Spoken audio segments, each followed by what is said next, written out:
Oi, amigo investidor, bem-vindo a mais um vídeo do canal. Meu nome é Daniel e hoje a gente vai falar do High Grade da RBR, né? Ou seja, o fundo aí de recebíveis da RBR que gosta, digamos assim, de ter um crédito de maior qualidade, de maior segurança, né? Mas antes, queria te pedir para se inscrever no canal, faltam 3 inscritos para a gente chegar aos 7.000 inscritos e também entrar lá no grupo do Telegram, que a gente está distribuindo um e-book de Fiago gratuitamente. E quando a gente chegar nos 400, que falta mais ou menos umas 8 pessoas para chegar nos 400, a gente vai liberar um e-book gratuito de FIINFRA. Então, se você gosta de Fiago ou de FIINFRA, já entra lá no grupo que tem muita informação para você, beleza? Então, sem mais delongas, bora lá para o vídeo. Inicialmente, né, a gente vê que esses fundos, não apenas o RBR, mas também outros fundos em geral, né, têm sofrido bastante nos últimos tempos, sofrendo aí menos 13% no último ano. Qual que é o lado positivo dos fundos de renda, FIIs, FIAGROS e FIINFRAs, né? Que você aí tem uma renda constante na maioria das vezes, os bons fundos entregam rendimentos constantes, né? E você aí pode ir fazendo, digamos assim, um aumento da renda. Eu sempre falo, né, o foco ali no longo prazo nesse tipo de investimento. Eu, particularmente, Daniel, acho que esse cenário macroeconômico do jeito que ele está não é sustentável, então eu espero que o Brasil volte a melhorar nos próximos anos, né? Eu acho que todo mundo concorda com isso. Então esse aí é talvez um momento de você ter um aporte, como todos os momentos, né? Mas ter um aporte bem equilibrado. Renda fixa está interessante? Tá, sim, com certeza. Né? Mas também aí você vê bons fundos muito descontados que aumentam esse spread, né, esse potencial de ganho. Eu vou falar um pouco sobre isso agora, como eu sempre falo e vou aí repetir ao longo dos anos, preço importa, ponto. Não faz nenhum sentido um argumento lá que a gente escuta aí por aí que preço não importa, preço importa, ponto, beleza? Então a gente vê que esse fundo vem sofrido, né, ao longo do tempo, mas se a gente olha nos últimos 5 anos, a gente vê que na verdade ele teve ali uma performance que acompanhou o IFIX. Olha como é que é interessante, né? Eu sempre mostro aqui a comparação lá em 2019, quando os juros tiveram uma baixa, uma queda histórica, né? Aí você vê que realmente o IFIX descolou. Se a gente olha aí nos últimos anos, o que segurou o IFIX foram os fundos de papel, né? Os fundos de tijolo eles sofreram bastante. Então é muito interessante essa constituição do IFIX com papel e tijolo, porque quando tem um cenário de juros baixo, o tijolo realmente vai dar uma pernada para cima. Agora, em cenários mais desafiadores, o papel dá uma segurada e torna o índice bem defensivo. Eu gosto bastante dos fundos imobiliários, né? FIAGROS e FINFRAs também. Inclusive, eu sempre elogio bastante o índice IFIX. Eu acho ele muito interessante, né? Ou seja, o fundo imobiliário, na média, me atrai bastante, né? Se você for um investidor médio de fundos imobiliários, na minha opinião, você já vai estar aí rendendo de forma bem interessante, inclusive nos últimos 10 anos acima do CDI, coisa que o investidor médio da Bolsa Brasileira não necessariamente conseguiu, porque o Ibov rendeu abaixo do CDI nos últimos 10 anos. Ah, Daniel, mas você escolheu boas ações, etc. Sim, com certeza, né? Boas ações, elas têm uma perspectiva muito interessante no longo prazo, mas estou falando assim na média. E na média, matematicamente falando, né, o resultado volta para a média, por isso que ela é uma média. Se você muda a maioria dos resultados, essa média muda também. Né? Então eu acho fundos imobiliários muito interessante. Né? A gente vê que o RBRR11 segue o IFIX, né, de certa forma, e a gente vê que nos últimos 2 anos é exatamente o que eu falei. Né? Vamos mudar aqui para os 2 anos. Ó. Aí dá uma pernada para cima do IFIX. Por quê? Porque os fundos de papel aí, eles dão uma segurada, né? E os fundos de tijolo sofreram um pouco mais aí nos últimos 2 anos. Lembrando mais uma vez que não é que eles não sejam interessantes, né? Os fundos de tijolo para mim também são muito interessantes, mas lembrando aí dos ciclos de mercado, né? A gente tem que sempre entender isso. Quando a gente olha no preço do RBRR, a gente vê que ele está um pouco descontado. É sempre interessante a gente comprar fundos de papel com preços interessantes, né? Por quê? Porque o patrimônio dele é uma dívida, então não faz muito sentido você comprar muito acima do valor patrimonial. É uma rentabilidade de 1,14 no mês, o valor patrimonial de 94 e o valor no secundário de 86. Patrimônio líquido aí já robusto, né, de 1,3 bi, bem interessante. Um dividend yield bem interessante, na minha opinião, de 1,14%. Lembrando que a gente nunca olha o indicador sozinho, né, a conta dá uma amassada, o dividend yield vai lá para cima. Mas em termos aí de custo-benefício, é bastante interessante esse fundo, na minha opinião, né, em termos aí de dividend yield, com risco de crédito um pouco mais seguro, né, com mais qualidade, o próprio nome já diz, o high grade. Né? O último rendimento de 0,95, uma liquidez diária muito tranquila de 60.296 negociações. Mas quando a gente olha aqui já no relatório gerencial, a gente vê que é um fundo que, como ele tem essa musculatura um pouco maior, a gente vai ver algumas movimentações, mas eu sempre vou repetir isso também. Na medida que a gente vai crescendo a estrutura, né, do próprio mercado de fundos imobiliários, é interessante que a gente acompanhe esses movimentos, mas comparativamente esses movimentos vão ser muito pontuais. Eu sempre faço uma comparação, claro, né, nas suas devidas proporções com os REITs norte-americanos, né, o Real Estate Investment Trust. São fundos multibilionários, né? Então, assim, você não vai ficar mexendo ali ou vendo operação por operação, você vai ver a cabeça do gestor e os fundos imobiliários vão seguir a mesma forma, né? Quanto maior os fundos, mais é interessante você entender a estratégia do fundo, tá bom? Então, a gente vê alguns movimentos, né? Lá, investimento de 14 milhões, CDI mais 3%, né? Umas taxas bem interessantes, investimento em 11 milhões, venda de 14 milhões do CRI BTG Malls, enfim. Então, sim, né, é interessante você acompanhar, mas são valores que seriam para uma pessoa física realmente valores muito, muito grandes. Para um fundo de 1,27 bi, são valores pontuais. É sempre interessante a gente ver aí as movimentações do gestor, claro, né? Mas ele fala, né, dentro da estratégia, venda parcial de 1,2 milhões do CRI, Brookfield PCA, e uma venda parcial de 1 milhão do CRI Helbo Haddock, lá Lobo também, né, apurando um resultado de 35 mil reais.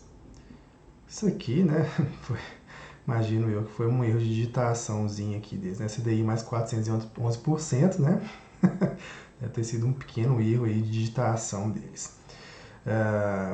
Aí ele fala, né, o dividend yield, a gente já falou, dividendo de 0,95 e o yield de 1,14%, na minha opinião bem interessante, com o dividend yield anualizado, né, ou seja, você pega aí o 0,95 e multiplica por 12, tem aí 14,63% ao ano livre de imposto de renda. Ah, Daniel, mas a Selic está aí mais de 3%. Tudo bem, a gente faz sempre o gross up, né, que a gente chama, né? Você passa a régua entre investimentos que pagam imposto de renda, ou tributações em geral, e aqueles que não o fazem. Ou seja, se você pegasse aí um tesouro Selic, você pagaria ali um imposto mínimo de 15%, né, na tabela regressiva que vai de 22,5% até 15%. Né? Então a gente vê que é um dividend yield muito interessante em termos de custo-benefício. Né? Até, inclusive, muitas pessoas ano passado começaram, de certa forma, a questionar sobre os high yield, né? Os high risk, como algumas pessoas falam, mas lembrando que são tudo questão de ciclo de mercado. Né? Imagino que muito desses high yield, por exemplo, assim que o mercado começar a melhorar, eles vão começar também a entregar resultados, ou esperamos que melhores. Né? Enfim. Por quê? Porque em momentos de estresse o mercado penaliza mais alguns fundos que têm um risco um pouco maior. Né? Mas é sempre entender ali o ciclo de mercado e o produto que você está colocando na carteira, sempre com diversificação, estudo, etc. e tal, tá bom? Então não é, né, enfim, colocar um fla-flu, não, você tem que aí entender aí o que o produto está se propondo e que em cada momento, cada ciclo macroeconômico ele vai exportar de uma certa forma, tudo bem? Então é isso, né? Não existe crime nenhum em high yield, enfim, né? Você não precisa ter só high grade, não. Vai depender do perfil do investidor e entender o fundo. Agora, a única regra é estudar. Essa é a única regra, tá bom? Então a gente vê que as garantias estão bem localizadas em São Paulo, né? Enfim, a região mais pujante de fato economicamente do Brasil, e a gente vê que o tipo de crédito dele vai puxar mais para o Sudeste mesmo. Então alguns outros fundos vão ter uma diversificação um pouco maior em termos de geografia, né? Mas aqui ele vai puxar pela própria, digamos assim, pelo próprio perfil do crédito, ele vai puxar mais para São Paulo, como eles mesmos falam, né? Regiões prime de São Paulo, né? Faria Lima, Jardins, enfim. Então é assim que funciona, né? Cada tipo de produto vai ter sua especificidade. Patrimônio a gente já falou, 128 mil cotistas, olha que bacana, né? É um fundo aí que tem uma boa participação no mercado, a gente passou de 2 milhões de cotistas de pessoas físicas na bolsa, né? O que é muito legal, muito interessante. Então Então a gente vê que esse fundo aí tem uma participação de muitos cotistas, né? E é isso, assim, eu acho que é interessante a gente ver que as pessoas, às vezes, elas estão ainda indo para um lado, tudo bem que não é imparcial meu falar isso, no sentido de que eu também sou conservador, mas é interessante ver que as pessoas estão indo aí, não olhando necessariamente só grandes dividend yields, né, mas talvez aí também prezando de uma certa forma pela qualidade do crédito. Pelo menos é o que me passa a impressão de ver tantos cotistas assim em um fundo um pouco mais high grade desse, né? Enfim. Taxas aí, uma taxa um pouco salgadinha, né? Aí a gente tem que falar mesmo. A gente vê que a taxa de gestão é 0,8%, a administração 0,15% e uma performance de 20%, o que exceder o CDI. Não é fácil exceder o CDI, né? Mas eu acho que é bem salgado, que a gente vai ver aqui nos gráficos abaixo, né? Ele fala aqui, né, do ESG, né, de sustentabilidade, é interessante, assim, a gente vê que a gestão está preocupada com esse tipo de direcionamento, né, assim, então eu acho que realmente vale a pena, né? Enfim, é bom quando a gestão traz que ela está preocupada, de certa forma, com a sustentabilidade, seja ela financeira, ambiental, etc. e tal. No cenário macroeconômico, a gente vê que os mercados globais, eles falam, os mercados globais iniciam o ano de 2023 buscando soluções para os desafios enfrentados no ano passado. Conflitos geopolíticos, a gente viu, inclusive, né, acompanhou principalmente pela guerra na Ucrânia, pressão inflacionária global, ou seja, a gente viu a inflação forte no Brasil no ano passado, mas a gente viu também um fenômeno global, e é isso mesmo. Em uma cadeia de suprimentos e alta de juros, influenciada também pela injeção monetária em auxílios sociais no período do Covid. Nos últimos meses do ano, foi observado um movimento de arrefecimento da inflação global, né, ok, em parte justificado por uma perspectiva de recessão global. No cenário brasileiro, né, ele fala que nessa mudança, dessa transição política, tem gerado uma certa instabilidade no mercado local, principalmente com as afirmações do presidente sobre a política fiscal e monetária. Além disso, o Copom manteve o patamar da Selic de 3,75% muito alto, né? Mas enfim, é sempre essa relação aí de juros, inflação, etc. e tal. E adotou um discurso de atenção devido ao possível estresse fiscal, também reforçando o elevado patamar de juros que pode ser prolongado. Ou seja, aí a gente espera aí nos próximos meses, né, que se mantenha uma taxa de juros um pouco mais elevada. É isso que o mercado tem esperado, como a gente está vendo aqui no próprio relatório, né? O fundo distribuiu no 0,95, a gente já falou isso. O pagamento ocorreu no dia 14 de fevereiro aos detentores das cotas dia 7 de fevereiro, tá bom? Pessoas físicas e pensam, aí que fala, né? Participação inferior a 10% do fundo são isentos de imposto de renda, etc e tal. Aqui, o que é interessante de mostrar dessa DRE aqui é o quanto que a correção monetária realmente impacta nesses fundos indexados à inflação, né? A gente vê que os juros estão aí 7,5 milhões e uma correção monetária de 4,8 milhões, ou seja, realmente, quando a gente tem aí em termos de perspectiva de CRI, né, em correção monetária, quanto que eles impactam na distribuição do cotista. Então, quando a gente viu aqueles raros, como eu já falei várias vezes, né, raros momentos de deflação no ano passado, a gente vê que de fato esses fundos vão dar uma sofrida mesmo, tá bom? Mas mais uma vez entender o produto que você está aí estudando, né? A gente vê aqui que os dividendos se mantêm, mas deu uma subida forte quando a inflação aumentou, né? O lado interessante é que caiu, né? Isso teve um impacto aqui nos meses de deflação, mas não tá, né? Também assim depois logo já voltou para 90 centavos e voltando aí esperando, né? De certa forma que a inflação se normalizando, né? Também a inflação muito alta também, obviamente que não é positivo, né? Mas ela se normalizando, esses fundos vão recuperar ali. Mas eu não acho que, por exemplo, você pega aí 1,1, 1,2 de rendimento, tudo bem, né? O cotista comemora e ok. Mas isso para a economia como um todo não é algo positivo. Então, assim, é sempre pensar no que é o bom para a economia como um todo. Então, é normalizar isso e imagino eu que esse fundo vai tender também a essa normalização, né? Teve essa queda na deflação, apesar de não ser algo assim, foi significativo, né? Mas não é algo tão drástico dessa forma, apesar de, como eu disse, né? teve uma relevância sim, mas agora eu já imagino que vai ser uma certa estabilização dos rendimentos, né? Mas vamos acompanhar ao longo do tempo. A gente vê que a receita dos CRIs é a maior parte da composição dos rendimentos e que a gente vê, né, que de fato ele teve aí uma rentabilidade muito acima do CDI. Isso aqui não é fácil, como eu disse. Né, a gente pega aqui dividendos mais a variação do PL e o dividendos mais a variação do cota do mercado, aí já dá uma abaixada, né, em relação ao CDI, né, para você ver que realmente está descolado, digamos assim, né, o patrimônio da cota de mercado no secundário, e isso não apenas aqui para esse fundo, mas para qualquer outro fundo, mostra mais uma vez, né, assim, quanto que é interessante você comprar fundos bons, seja qual for, a bons preços. E aqui mais uma prova matemática, né, que não me deixa mentir, o quanto que a tabela de sensibilidade mostra que pagar bons preços é interessante. Aqui o que ela fala basicamente é que se você comprar a um preço mais baixo, você tem uma perspectiva de ganho, né, na carteira maior, ou seja, IPCA mais X%. Ou seja, se você comprar R$ 72, você tem uma carteira de IPCA mais 13,43%, né, digamos assim, na própria perspectiva. E é o que eu gravei aqui nessa data de hoje, que um preço de mercado a R$ 86, ela tem uma carteira aí de IPCA mais 9,69%.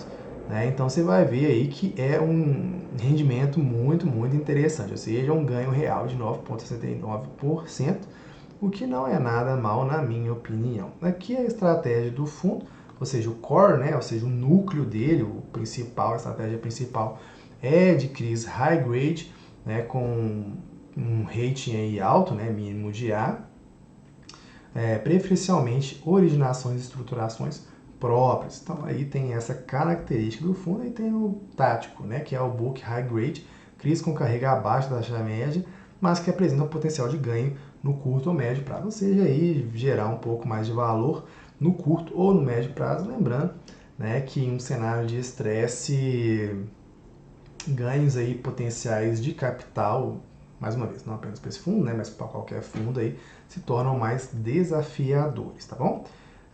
Aqui a gente vê as características dos CRIs, né? A gente vê que o LTV, quem não sabe, LTV é loan to value, né? Ou seja, a perspectiva do quanto que você vai ter de garantia em relação à sua dívida, né? Então, se você tem uma dívida aí de 5 milhões, uma garantia de 10 milhões, seu LTV é de 50%, beleza? Quanto menor, então, já entendeu? É melhor, tudo bem? Então, a gente vê aqui que está na média dele 65%, 75%, não é tão baixa assim. Você vê também que não é tão preocupante ele chegando perto dos 80%, 90%, 100%, tá bom? Um tipo de risco corporativo, isso ele já falou, né? Por isso que puxa mais para a região do Sudeste. A gente vê que a ancoragem, como ele disse mesmo, no core, né? Ou seja, no núcleo da estratégia dele é puxando para a RBR mesmo, né? E isso tem pontos positivos, pontos negativos, mas aí a gestão se sente, na minha opinião, mais segura, né? Para ir fazer o rating, né? Para fazer, digamos assim, o estudo da qualidade desse crédito. Né? Quando a gente vê na atualização das garantias é Sudeste, 88%, né? E o setor imobiliário aqui, a gente vê que tem laje corporativa, galpão logístico, enfim. Então a gente vê aqui que também tem uma certa diversificação em termos do setor imobiliário. Em relação à lista de CRIs, tem mais de 40 CRIs aqui, né? Olha como é que é interessante para o investidor investir por meio de fundos, né? Assim, você vê numa diversificação muito, muito grande. É um fundo multi, aqui no caso aí, ainda está na casa do 1 bilhão, né? Mas alguns fundos já estão até na casa do múltiplos bilhões, né? Então você vê que um fundo multimilionário com 1,2 bi, a gente vê toda uma diversificação de CRIs, né? Olha que interessante, como eu disse, né? Eu acho que não faz nem tanto sentido o investidor ir lá, olhar CRI por CRI, enfim, né? Você tem que olhar mais a estratégia do gestor, como a gente leu aqui no relatório gerencial, né? Poxa, eu gostei, não gostei, eu achei que está interessante, ou não é tanto meu perfil, enfim. Né? Então aí cada pessoa vai ser protagonista da sua própria vida, do seu próprio dinheiro, né? E nada que a gente fala aqui é uma recomendação, mas a única coisa que a gente tem que sempre fazer é estudar. Ponto. Isso aí não tem discussão. Todo mundo tem que estudar, né? Aqui ele fala do book dele, né? Também, KNCR, MCCI, então enfim, também é importante fator Veritar, então é importante também a gente olhar também, né, esse percentual, mas a gente vê que em termos do percentual do PL é 8,3%, ou seja, olha como é que é interessante, essa diversificação realmente ela é bem relevante mesmo. No mais, enfim, 4 milhões de reais em volume diário, muito tranquilo, a partir de 1 milhão eu já não me preocupo mais, então em termos de liquidez nada a se preocupar, e depois caso você tenha interesse de olhar um por um aqui em termos de CRI, muito interessante, mas você já vê, né, a própria aí, o STIP, né, do pessoal aqui, MRV, etc e tal, você vê aí que realmente eles vão puxar mais para esse lado, um pouco mais high grade mesmo em termos de risco de crédito. Outra coisa interessante para você pegar também, caso você tenha interesse, é a metodologia de análise deles e também, né, eles colocam aqui a gestão, enfim, e coloca também alguns conceitos, isso é bem interessante, eu gosto dos relatórios iniciais que trazem esses tipos de conceito, porque ajuda bem o cotista iniciante, né, enfim, todo mundo, inclusive, a gente está sempre aprendendo, né, a gente aprende todos os dias mesmo, a gente que estuda todos os dias aí para trazer conteúdo para você. Mas é muito interessante, inclusive ele explica a própria, o que está falando como ancoragem da RBR, né, que são operações originadas, estruturadas e ou investidas em mais de 50% da emissão, ou seja, ele explica aqui, num glossário aí, conceitos que nem todo mundo entende, né, e enfim, né, ninguém sabe tudo, a gente está sempre aprendendo, beleza? Mas no mais é isso, é um fundo aí que vem performando de certa forma, comparativamente falando, né, em termos de entrega de rendimento, na minha opinião, de forma interessante, né, em termos de custo-benefício. Claro que a gente tem que sempre, né, comparar com parâmetros equivalentes, né? Mas no mais, vale o estudo para caso a pessoa seja mais, o investidor seja mais conservador, né? E no mais, espero que você tenha gostado do vídeo. Deixa seu like aí, comenta aqui embaixo se quer algum fundo específico, que eu estou fazendo aí estudos diários de fundos imobiliários, FIAGROS e FINFRA, beleza? Então é isso, até a próxima. Forte abraço, tchau, tchau.